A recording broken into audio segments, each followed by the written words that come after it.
America అధ్యక్ష ఎన్నికల్లో మరోసారి అమీతుమీకి సిద్ధమయ్యారు బైడెన్ ట్రంప్. సూపర్ ట్యూస్డేలో అదరగొట్టి తమ పార్టీల తరపున అధ్యక్ష అభ్యర్థిత్వానికి దగ్గరయ్యారు. రిపబ్లికన్ అభ్యర్థిత్వం కోసం చివరి వరకు పోరాడిన భారత సంతతి నేత నిక్కీ హేలీ రేస్ నుంచి తప్పుకోవాల్సి వచ్చింది. 2024 అమెరికా అధ్యక్ష ఎన్నికల్లో Joe Biden versus Donald Trump ఖరారయింది. కీలకమైన సూపర్ ట్యూస్డే ప్రైమరీ బ్యాలెట్లో సత్తా చాటారు ఇద్దరు నేతలు. మెజారిటీ రాష్ట్రాల్లో విజయం సాధించి అధ్యక్ష అభ్యర్థిత్వం ఖాయం చేసుకున్నారు. సూపర్ ట్యూస్డేలో భాగంగా 15 రాష్ట్రాలు, ఒక టెరిటరీలో ఒకేసారి ప్రైమరీ ఎన్నికలు జరిగాయి.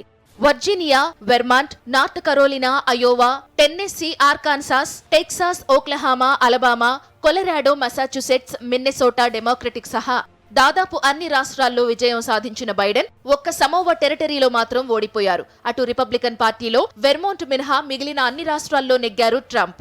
బైడెన్ తో ఫైనల్ ఫైట్ కు రెడీ అయ్యారు. అయితే పార్టీ తరపున అధికారికంగా నామినేషన్ పొందడానికి ట్రంప్ ఈ నెల 12 వరకు, బైడెన్ 19 వరకు ఆగాల్సి ఉంటుంది. 16 రాష్ట్రాల్లో మొత్తం 854 మంది రిపబ్లికన్ ప్రతినిధుల మద్దతు కోసం జీఓపీ అభ్యర్థులు పోటీ పడతారు. అందుకే దీనిని సూపర్ ట్యూస్డేగా పిలుస్తారు. సూపర్ ట్యూస్డేలో విజయం సాధించిన వాళ్లే అధ్యక్ష అభ్యర్థులుగా తుదిపోరుకు నామినేట్ అవుతారు.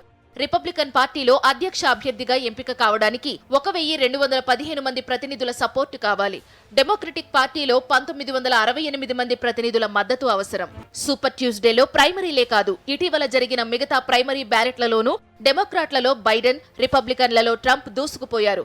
వాషింగ్టన్ డీసీ మినహా అన్ని ప్రైమరీల్లో గెలిచి రికార్డు సృష్టించారు ట్రంప్.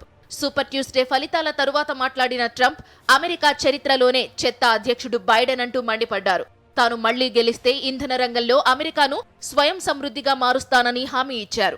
ట్రంప్ అధ్యక్ష అభ్యర్థిత్వాన్ని వ్యతిరేకించిన బైడెన్ ఆయన అధికారంలోకి వస్తే దేశం మళ్లీ చీకటి రోజుల్లోకి వెళ్లిపోతుందన్నారు. 2020 నవంబర్లో జరిగిన అమెరికా అధ్యక్ష ఎన్నికల్లో అప్పటి అధ్యక్షుడు ట్రంప్ ని ఓడించి అగ్రరాజ్యం అధ్యక్ష బాధ్యతలు చేపట్టారు బైడెన్. ఇప్పుడు మరోసారి ఈ ఇద్దరే ఫైనల్ ఫైట్ కు సిద్ధమయ్యారు. అయితే మెజారిటీ అమెరికన్లు ఈ ఇద్దరిని వ్యతిరేకిస్తున్నారని సర్వేలు చెబుతున్నాయి.